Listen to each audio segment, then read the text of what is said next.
Things are intensifying with the government shutdown, and we're hearing that airports across the nation today have announced that there are going to be major cuts, cancellations, delays if this goes on further. And right now, we are seeing no end in sight. Take a look at the latest headlines with me coming out today, November the 6th, 2025. Travelers brace for mass holiday delays amid dragging government shutdown and cut flights. Here is the list. We're going to go through this of airports that will have to reduce flights during the government shutdown. This coming out today, we're hearing that there are 40 of the busiest airports across the nation that are going to be having some serious cuts here. Now, the Republicans, they're saying the House conservatives, they back a new funding deal to end the shutdown and reject wasteful Obamacare subsidies. They are saying they are trying to get things done. Now, on the other hand, we have the Democrats, and they're saying the shutdown negotiations are ongoing as the Trump administration threatens to reduce air traffic. Both sides pointing the fingers, both of them still not coming to any type of agreement. Even today, day 37 in the government shutdown, the live feed says government shutdown, live updates as the Senate talks continue over a deal to resolve the impasse. What we're hearing is that at this time, it appears there is no agreement whatsoever, and we're hearing things are about to get worse. We are now in the longest government shutdown in U.S. history with no end in sight. Things are starting to get painful for America. We're hearing that the airplanes, the FAA, they're announcing things are starting to break. A lot of people are without their SNAP benefits. We're hearing that there's going to be a reduced amount going out, and we still have got no resolution in sight. Now, we're going to be seeing where we go from here, but let me know your thoughts. Are we going to see this resolved by this weekend?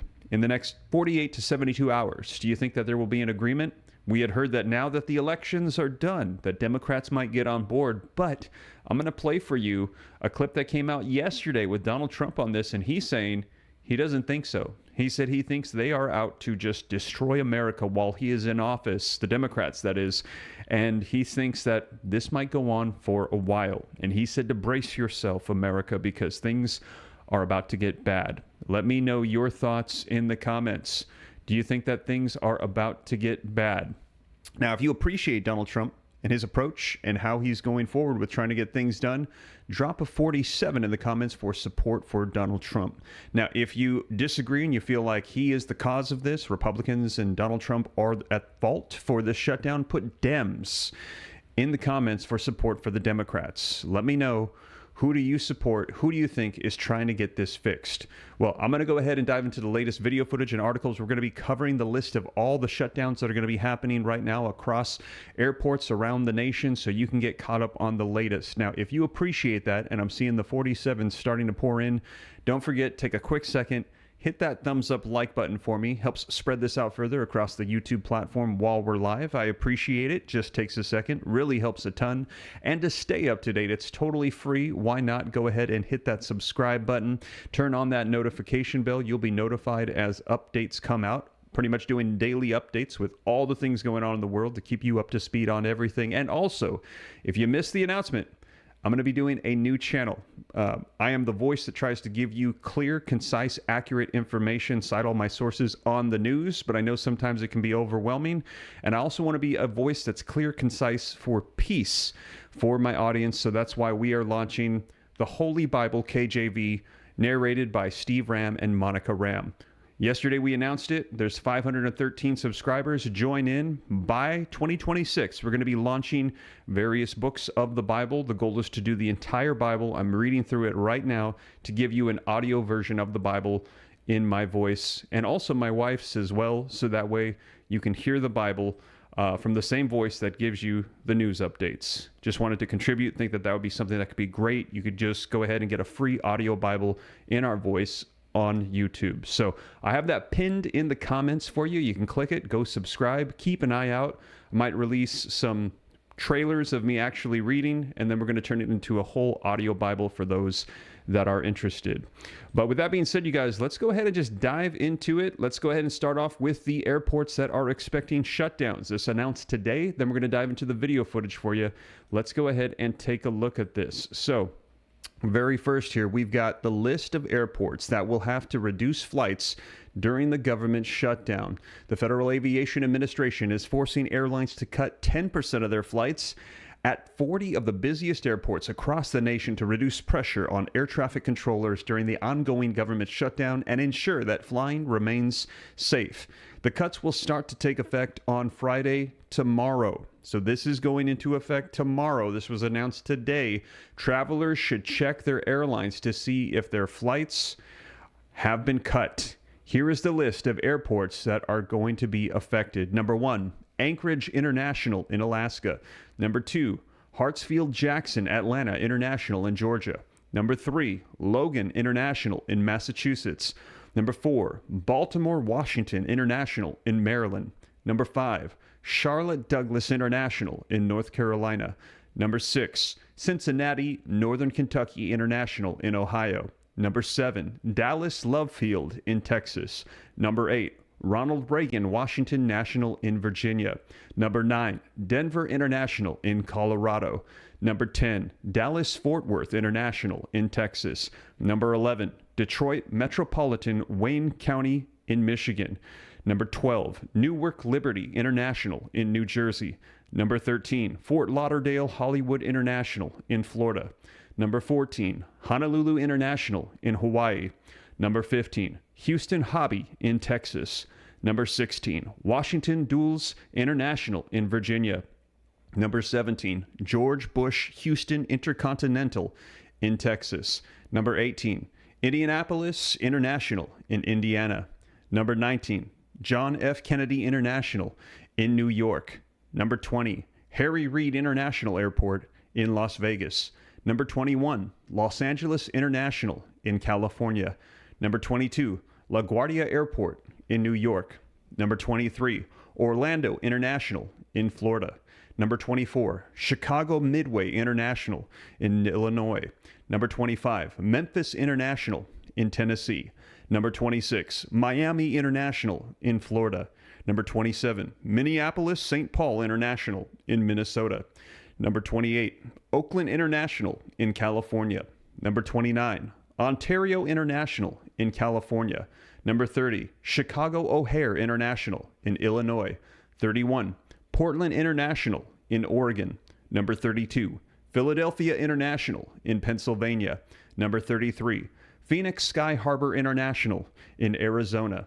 Number 34, San Diego International in California. Number 35, Louisville International in Kentucky. Number 36, Seattle Tacoma International in Washington. Number 37, San Francisco International in California. Number 38, Salt Lake City International in Utah. Number 39, Teterboro in New Jersey. Number 40, Tampa International in Florida. So these are the 40 major airports that we are hearing are going to have at least 10% cuts in flights starting tomorrow if this government shutdown does not come to an end.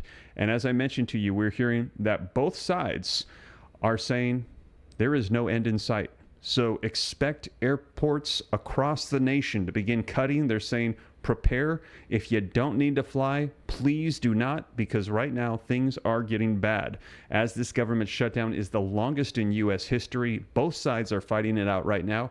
I'm going to share with you what Speaker of the House Mike Johnson had to say just a little while ago today and what Donald Trump had to say about this yesterday. But let's take a look at the warnings, the headlines, the video footage, so that way you can see it for yourself. Let's go ahead and take a look. Secretary of Transportation Sean Duffy says he is reducing flights across the country in a, quote, data-driven decision. The FAA says it's cutting thousands of flights a day starting tomorrow due to the government shutdown. Officials say they'll reduce flight capacity by 10% at 40 major airports, including Atlanta's Hartsfield-Jackson, Boston Logan, Chicago O'Hare, and all 3 New York City area airports. Secretary Duffy says too many air traffic controllers are calling out of work because they aren't getting paid during the shutdown. Let's bring in ABC News transportation reporter Sam Sweeney and ABC News contributor and aviation analyst John Nance for more. John, you say Duffy doesn't have much of a choice here. Why not? Well, because what we've got here is a situation where the staffing is inadequate and it's getting more inadequate every day in terms of air traffic control. And you can't just sit around and hope that everything will sort itself out. You really have to reduce the input air traffic going across the country. And that's exactly what he's doing. I don't think this is a threat. I think this is basically something that has to be done. Sam, Duffy says this is data driven. What do you think he means by that? Look, if you don't have enough air traffic controllers to handle the amount of flights that are scheduled in the U.S. airspace at a given time, there's no other option. You have to simply delay or cancel these flights, and that's exactly what is happening here. We saw this on a smaller scale when there were issues at Newark Airport earlier this year when a number of the controllers left on medical leave after their radar screens went black. Well, now this is happening on a larger scale. We don't have enough controllers across the country, and to fix this problem, the only way to do it is to cut a certain number of flights. Right now, they're going to start at 10%, but if more people call out sick, they'll have to go higher. Sam, are there any airports that are bigger concerns than others? The New York City area airports are all affected. We're talking about Newark, JFK, LaGuardia, and Teterboro, which handles a number of private jets that still fill up the airspace. And the thing with New York area airspace is that so many of the airplanes that crisscross the United States each day stop in New York City at some point during the day, or at least go through the New York area airspace. So they will be affected, and then that ripple effects across the entire country. John, any way to improve this, even in the short term, other than reopening the government? Reopening the government literally is the only way. It's only going to get worse from here. I mean, we're asking thousands of people to work for nothing and with high stress and a job in which, and this is really important, we continually say as a people to our air traffic controllers, we expect 100% perfection in your performance 100% of the time. No human being can rise to that, and especially when you start distracting them with worries about home and worries about finances. No, this is really a situation that's going to get far worse before it gets better, unless the government finally starts back up. Airports across the country are bracing for even more flight cancellations and delays after the FAA announced it will cut 10% of flights at dozens of major airports. Our sole role is to make sure that we keep this airspace as safe as possible. Experts say airlines would be forced to cancel thousands of flights nationwide in the coming days. What will this mean practically for air travel? Is this going to lead to more flight delays, more cancellations? Well, I think it's going to lead to more cancellations. We're going to work with the airlines to do this in a systematic way.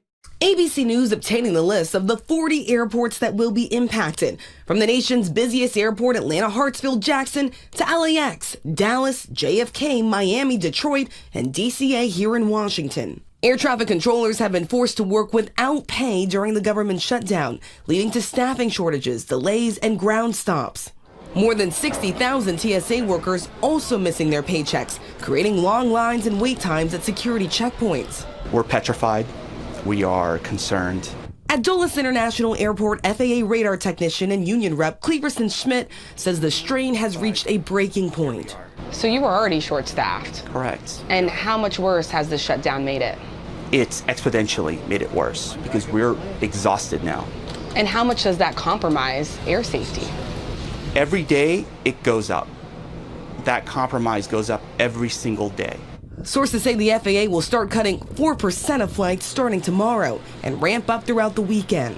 The CEO of Frontier Airlines now encouraging passengers to buy backup tickets on separate airlines if you're flying in the next 10 days. Experts warning of massive headaches for travelers. This is going to be an unimaginable, unprecedented, unwelcome, unpleasant level of chaos. If you don't have to fly starting on Friday, please don't. Stay home. So if you are traveling in the next few days, here is what you can expect. More delays and more cancellations. These restrictions begin tomorrow. They're going to ramp up over the course of the weekend and into next week. The transportation secretary even saying he may be forced to close parts of the U.S. airspace as this government shutdown continues. Now, some airlines like United are offering customers full refunds if they decide they do not want to travel, even if their flights are not impacted. But if you do decide to keep your flights, you are going to want to show up to the airport extra early. And you're going to want to keep checking to make sure that your flight is still scheduled to take off, Michael. Yeah, this is affecting so many people, Rachel. And Rachel, we're now learning that a government program that helps millions with energy assistance is being suspended. Yeah, and this is definitely a gut punch, Michael, to so many across the country because millions of low-income Americans are already worried about whether they're going to receive their SNAP benefits, that federal food assistance program. And now the Trump administration announcing that it is halting funding due to the government shutdown for an energy program that helps low-income Americans, about 6 million of them, pay their heating bills. Of course, this comes as we are approaching winter and the colder months and as this shutdown drags into day 37, Michael. All right, Rachel, thank you all, as always. There you have it, you guys. And again, the SNAP being an issue as well that we have not seen resolved. A lot of these impacts because of this government shutdown. And now we're hearing that the airports across the nation, as I listed for you, the 40 major ones being significantly impacted. Now, I've got more video footage for you. Let's go ahead and take a look at this. A lot of updates coming up with information about what is being announced today. It is day 37 of the government shutdown. Bipartisan talks continue on Capitol Hill. Join us now, Republican Senator Katie Britt. She's been playing a key role in discussions. I don't know how much you can tell us, Senator. Who is Senator Collins involved? Who's involved on the other side of the aisle? Everyone? Yeah. So. Senator Collins obviously is taking a lead with her role as chair of appropriations. We are working with other members, obviously, both within our party and across the aisle. Look, this started last week because I realized you can't break a log jam without having conversation.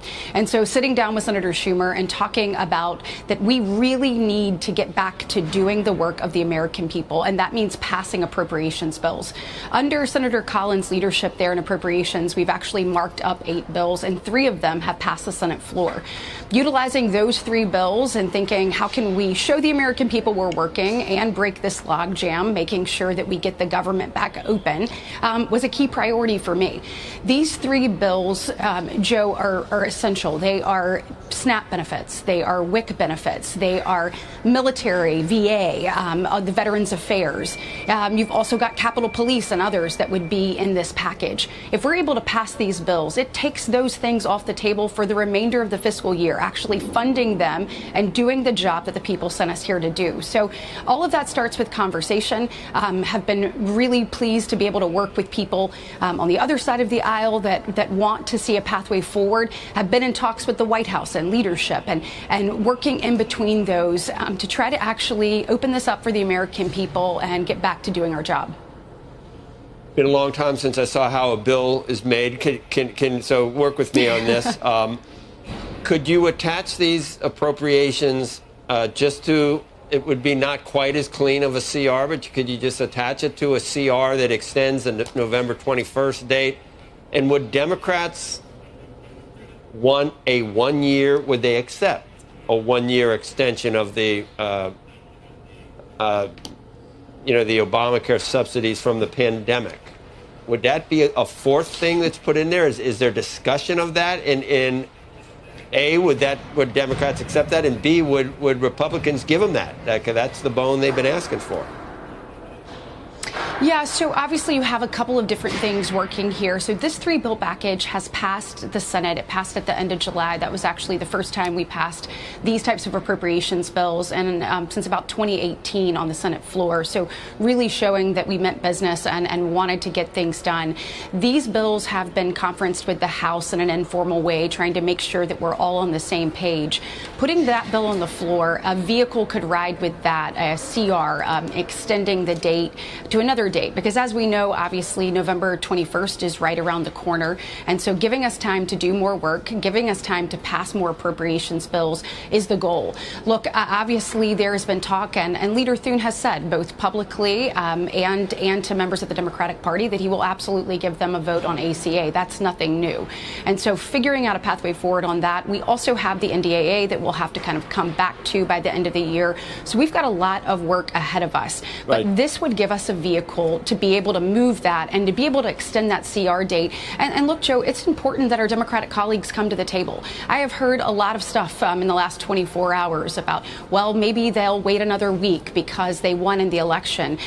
Joe, I think that is completely selfish and short-sighted. I think winning blue seats in blue states is nothing remarkable. But what is remarkable is the impact that this is having on average Americans, normal people, people who are having to go to food banks, Joe, people who are not getting paychecks. I can't imagine the arrogance that it would take to walk past Capitol policemen that aren't getting those paychecks and then not wanting to find a pathway Short-sighted forward. and selfish hasn't stopped anyone yet, so I don't know if that's going to do it. Do you really think that Democrats would go for just those three and not? They are not going to accept anything about a promise for negotiating the subsidies. That's what's been the holdup all along, hasn't it? Yeah, well, Joe, there are other things that are involved in this that I am not at liberty to kind of put out in front right now. But I think that there are things that that are kind of building this up in a way that will allow this to move forward. Yeah. And I am hopeful that the Democratic colleagues come to the table. Now's the time to actually get to work. That's what the American people sent us here to do. I wish we had time to talk about the filibuster, and we were talking about that off camera. It's been since 1917. And I was pushing back on President Trump, saying to get rid of it. But the next time the Democrats are in charge, they're going to get rid of it. I'm almost unless there's like a mansion or a cinema around. And his viewpoint is, why not do it now? They're going to do it anyway and do everything you want for the next year before the next election. I don't know. Do you think that it'll be gone? That the Supreme Court will be packed? There'll be all kinds of things that happen. The Democrats do have a majority in the Senate. Yeah, look, President Trump made a very compelling case yesterday. He talked about what is in front of us and what we need to do for the American people. Obviously, he has a robust agenda, and it is on us to work to get that through, and we are absolutely committed to doing that. Leader Thune has said that the votes are not there for moving that, but we do have pathways that we can pursue that ultimately help us achieve his goal. But I think everyone is in conversation because what we're seeing is unprecedented obstruction by Democrats. We saw that on the nomination process, Joe. I mean, I did the research and kind of put it in front of the conference in order for us to change the rules in that setting. You saw them let no nominees go through this Congress by voice vote or unanimous consent for President Trump. And at the very same time, in the calendar year for Obama, in his first year, he had 292 that went through. So we're seeing this unprecedented level of obstruction. And unfortunately, the Democrats, that causes this institution to break. So all things are on the table, and we're trying to find a pathway forward. There you have it, you guys. Man, and let me know your thoughts. We heard the senator talk about the potential of getting rid of the filibuster. Should we get rid of that 60-vote filibuster in the Senate? They're saying that if they get rid of that, then we're going to go ahead and be able to get legislation passed through. Should we get rid of the filibuster? Yes or no? Now, the concern is that if they get rid of that filibuster, then when the Democrats are in power, they're just going to need a majority vote to be able to push through what they would like. So the concern is that if we go that route, then whoever's in control, they're going to just be pushing through whatever legislation they like. Let me know your thoughts. Yes or no? Should we get rid of the filibuster? Now, Donald Trump is saying, get rid of it now. We're in control. We've got 3.25 years worth to go ahead and get things done the way they need to be done. Get rid of the filibuster now is what Trump is saying. And he is saying that we need to do this as well because he said he believes that the Democrats are not going to get on board with the deal. Even though the elections are done, he is saying that he believes that they are kamikaze right now, just trying to destroy everything. So let me know your thoughts. Yes or no? Get rid of the filibuster. Now, also, if you haven't done so yet, please take a second, hit the like button. Helps the live while we are on right now. Helps the feed, the stream to spread out further across the YouTube platform. And let's go ahead and take a look at some more updates coming out. I'm Austin Westfall. Welcome back. A live look at the U.S. Capitol on this Wednesday evening, approaching 8:30 in the nation's capital. Of course, one of the main stories we've been tracking amid this government shutdown are the ripple effects being felt throughout the aviation industry. Getting some reporting in today from the U.S. Transportation Department. Transportation Secretary Sean Duffy saying earlier today that he would order 10% of flights at 40 major U.S. airports to be cut starting Friday unless a deal to end the federal government shutdown is reached. We see Fox 4 Dallas, a major hub for flights, saying the reduction in flights at some of the country's biggest airports is indeed a result of staffing shortages amid the ongoing shutdown. The shutdown is now in its 36th day. It's the longest in U.S. history. It's forced 13,000 air traffic controllers and 50,000 Transportation Security Administration agents to work completely without pay. They'll get back paid once the government's funded, but not being paid for now. This, of course, has worsened staff shortages. It's causing widespread flight delays, and it's extending lines at airport security screenings as well. We heard from Transportation Secretary Sean Duffy briefly earlier today. Let's play this. Our sole role is to make sure that we keep this airspace as safe as possible. The administrator is going to talk about all of the tools we're going to deploy. One of them, though, is going to be that there is going to be a 10% reduction in capacity at 40 of our locations. The administrator is going to tell you that this is data-based. This is not based on what airline travels, has more flights out of what location. This is about where's the pressure and how do we alleviate the pressure.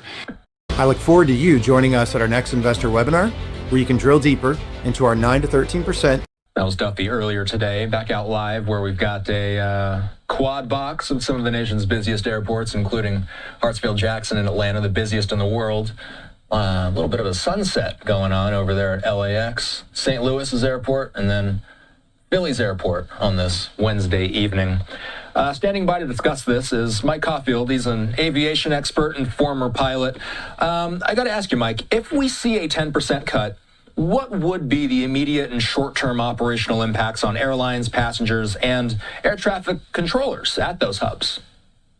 Right. So what he actually said was, Austin, that he's going to reduce 10% at the 40 facilities, which that means that the 40 air center control centers. So the country's divided up into these 40 centers, and they divide the whole airspace of the country into these 40 spaces. The problem occurs is that once they've gone into 7 days, the controllers can only work so many hours, right? And if they had limited numbers of controllers, then once they get to that 7th day hit, even guys and gals who are willing to work are going to be limited based on their time availability. So he's got to look at the access to controllers, and then he's going to go look at traffic. In other words, at 3 o'clock in the morning in Memphis Center, he needs lots of controllers because FedEx is running one of the largest hubs in the world at 3 o'clock in the morning. But at 6 o'clock in the afternoon, he doesn't need that many controllers working in Memphis. And the other problem that they're going to have in this, on the controller side, is that they can't swap controllers around. Because once it's based on your performance level to get to a larger facility. So they can't take somebody who's working the tower, the air traffic control tower at Key West, Florida, and put them in the Newark tower or the Newark TRACOM. You know, what are the safety implications of staffing shortages at air traffic control and screening agencies? And I think really what's on a lot of people's minds is, at what point do delays or cuts become a safety risk versus convenience disruption? Yeah, great question, Austin. So I think what's going to happen is they're going to see. First of all, let me say this: the pilots aren't going to operate if it's not safe, right? So I'm not going to go out and get my airplane and move out to a runway knowing that I don't have a departure controller or a center controller to allow me to work with them to move to my destination, right? So the pilots are going to be involved in that way. The airlines are going to come back and say, okay, they're going to ask Duffy, my guess tonight, they're asking, the ops centers are asking Duffy, okay, we want to see the analytics of what you're going to cut on Friday. And so they're going back in and they're now having to look at, their priority is international flights, period. And second is hub to hub. So the people that are really going to suffer are the people in Grand Rapids, Michigan, the people in Chattanooga, Tennessee, the people in Santa Fe, New Mexico. You know, one other facet of this is the reduction. Of course, if this happens on Friday, we need to be incredibly specific. Transportation Secretary Duffy says this will only happen if the shutdown continues into Friday. There's no telling where things will stand on Friday. But if there was a reduction of 1,800 flights and some 268,000 seats, how does that affect airline schedules? How does it affect connectivity between regions? How does it impact cargo and business travel reliability in the States? the airlines are asking that same question tonight. Yeah. Right. They're exactly. So you're right on target there. And I don't have any doubt. I haven't talked to the secretary this evening or this afternoon yet, but they're looking. The airlines are looking and saying, please tell us where you're going to reduce, and then we'll try to work with you. And then they're going to have an issue relative to TSA. The TSA folks are not going to sit by and continue to move passengers knowing that there's a reduction on the air traffic control side. And that's going to be something that's going to affect people also. One thing that we hope many of these airlines have are contingency plans. What kind of contingency plans do airlines and airports have in place to mitigate or adapt to large-scale disruptions? Yeah. So I can tell you about, I know that the top three have what they have is they have a computer that's AI driven that they can go in and say, okay, where do we move our planes today, tomorrow, and the next day? How do we move customers to the best of our ability with a 10% reduction in these markets? Now, like I said, they're going to concentrate on international travel because that's where, one, they're moving the biggest jets. They're also moving the biggest revenue, right? And so, and they want to make sure that they can move those airplanes that way. And the crews on those flights are longer trip lengths and cycles, so they can make sure that those folks, hopefully in 7 days, they're also on an hourly structure that within 7 days they can get those guys and gals back into work at the same time. But the airlines are going to be looking at a crew movement. How do I handle customer service? One of the things that I found that is difficult, and I'm sure you have too, is they try to run customer service into their apps. Well, apps are great, but I've always liked to hear a person, right? And so they're going to have to go back in and say, we're going to have to man some phone calls and some phone lines. I would encourage airlines to consider that come tomorrow.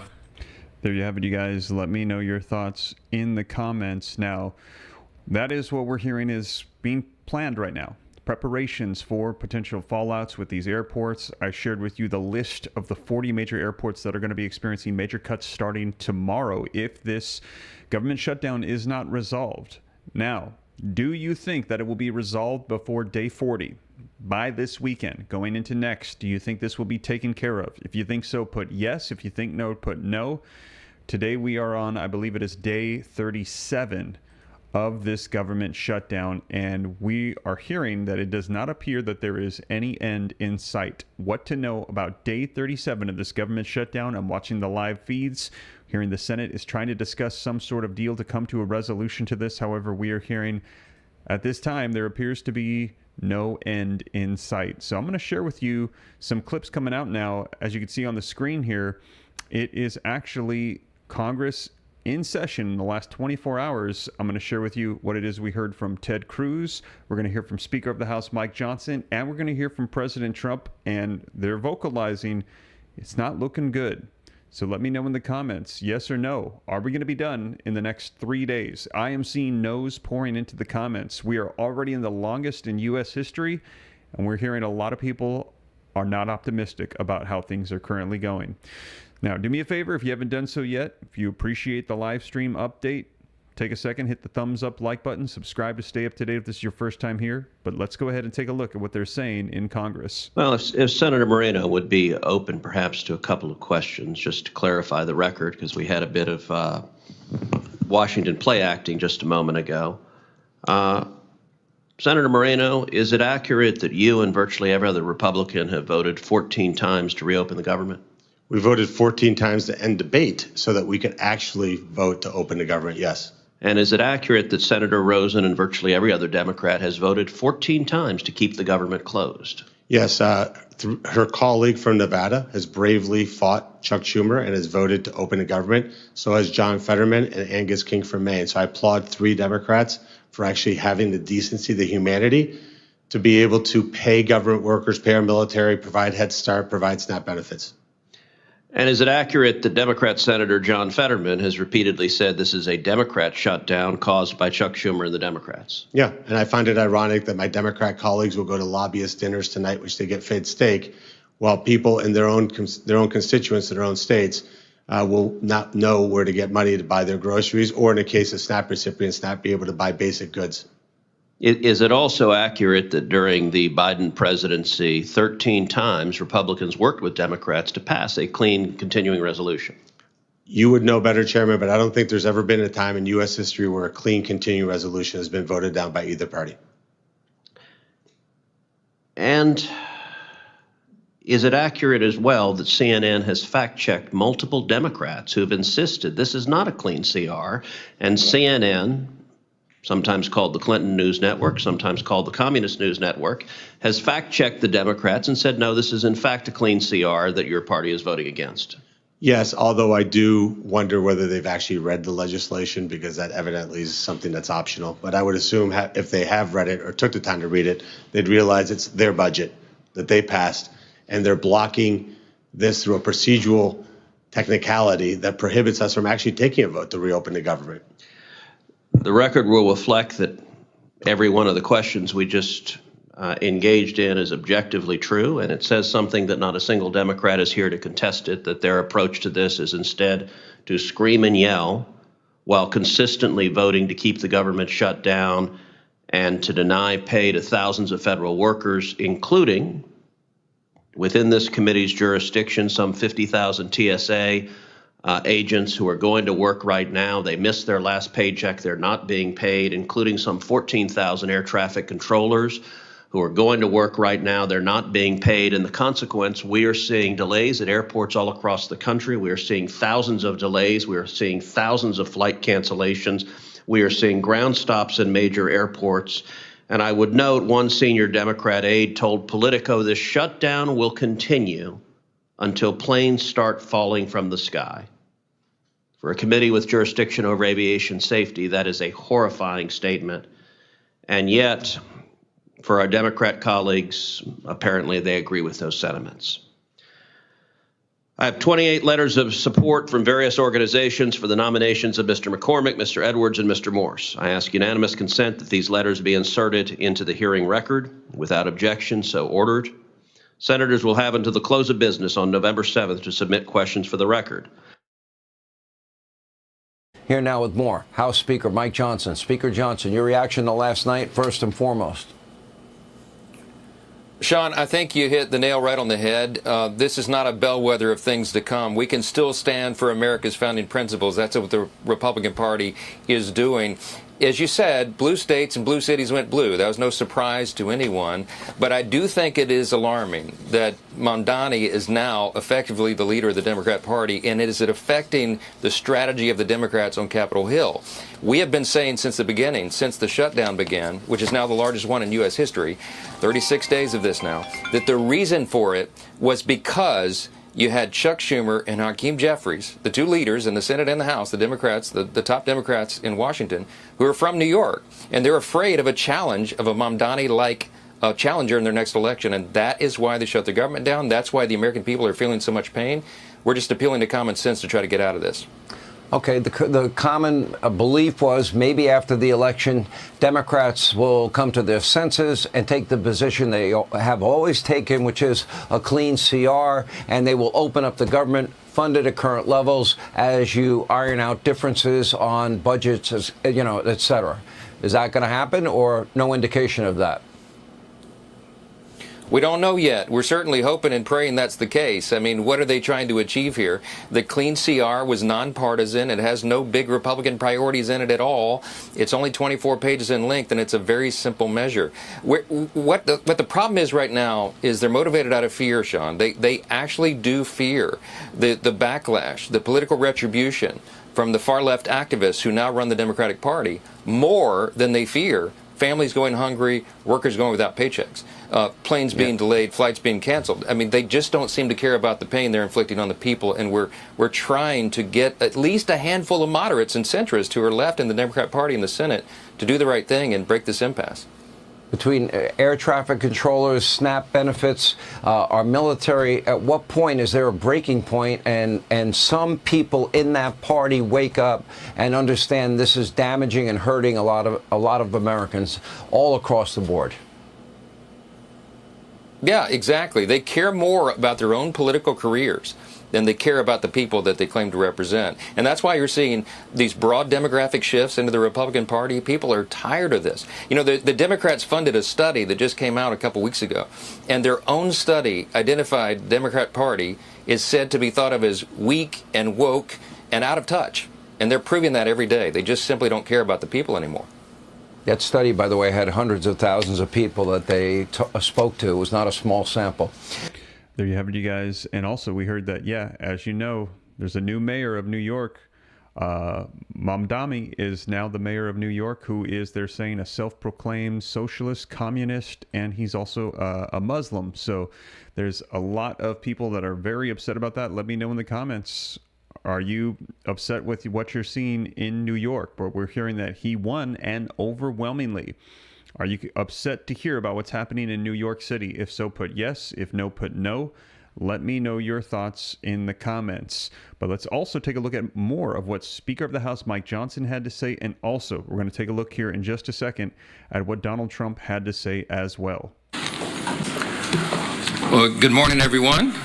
Joining us this morning for the latest updates, we have some members of the Republican Governance Group, one of our most active caucuses in the Republican side. These are folks among our friends and colleagues, the most productive, most dedicated, most effective members, because they are people who work every day on solutions for the greatest challenges facing our country. And Carlos Jimenez is with us, and Blake Moore, and Julie Fedorchak, and Gabe Evans. Beth Van Dyne may be joining us. I think she had a flight delay. But they've been out in their districts working very hard to help their constituents navigate through the chaos that's been created by the Democrat shutdown. And if you're keeping count, this is day 37. 37. It seems unbelievable to us that we've gone this long. It is officially and shamefully the longest shutdown in U.S. history. Republicans feel very helpless about the situation because, as we've noted, there is really nothing for us to negotiate. We sent them a clean CR, as you know, back in September 19th. We passed it out of the House. It feels like a lifetime ago. But that was a nonpartisan measure. It was 24 pages in length. It has no Republican priorities on it at all. It was merely the status quo to keep the lights on so that the members of Congress and the Republican and Democrat Party could work together to finish the government funding appropriations process. And the Democrats tried to turn that into a game. Now, we're gonna give you the latest updates on that and where we think this is headed. But I just first want to address in a bit more detail the current state of our politics. It has been very interesting. So there you have it, you guys. So we're hearing that they are trying to get that done. He said that the Republicans have given them a clean CR. That's a continuing resolution to go ahead and just open up the government for a short period of time and say, hey, we can't agree on everything, so let's just go ahead and agree to get funding out to the necessary things, so that way we can make sure that there is funding for flights, for SNAP benefits. And he said it's clean. It's a clean CR. There's no additional things in there. Just get the funding out. And you heard in those previous segments, those videos where we heard from Ted Cruz, where they said in the past, clean CRs are always approved by both sides, so that way we can see the government just go ahead and continue to operate. They're saying this is the first time that we're seeing it where they are not doing that. Democrats are not getting on board to agree, is what we heard from Speaker of the House Mike Johnson and Ted Cruz. And that is why you're about to hear in a second here Donald Trump saying that the Democrats right now, they are not in a place where they are wanting to agree to open things up. He is saying right now they are in a place where they are like kamikaze pilots. He said they are just out to destroy everything while the Republicans are in control. So we're going to see here, and I asked if you thought that we were going to have this resolved in the next roughly 2 or 3 days before we enter past the weekend into next week. Are we going to hit day 40? A lot of people said no, they do not think we're going to have this resolved, that this is going to go past day 40. Now, let's go ahead and hear what it was that Donald Trump had to say on this yesterday. Let's go ahead and take a look. We are in the midst of a disastrous Democrat-created government shutdown, and it is Democrat-created, but I don't think they're getting really the blame that they should. That's now officially the longest shutdown in American history. The Democrat radicals in the Senate have shown zero interest in reopening the government, and I don't think they'll act so soon. A lot of people disagree. I've been saying for the last 30 days. We've had 4 or 5 different points. Yes, sir, they're going to get it right now. We should have it done in a day. I've heard that about 4 times. I heard it after Kings. They said I was a king. And I heard it after Kings. I heard it after a couple of other moments in time. And I said, no, I don't believe so. And now I heard it's after the election. I don't believe so. I think they will. I think they're kamikaze pilots. I just got back from Japan. I talked about the kamikaze pilots. I think these guys are kamikaze. They'll take down the country if they have to. So I don't think so. Millions of Americans are going to be without SNAP benefits. And I will say about SNAP benefits, so when I was president, we had $7 billion worth, and now they have many times that, because these benefits were given to anybody that asked. And they're up to, I hear, just many times, $47 billion. So it wasn't the purpose of SNAP. It was for people that really had problems, down and out, people that really had problems.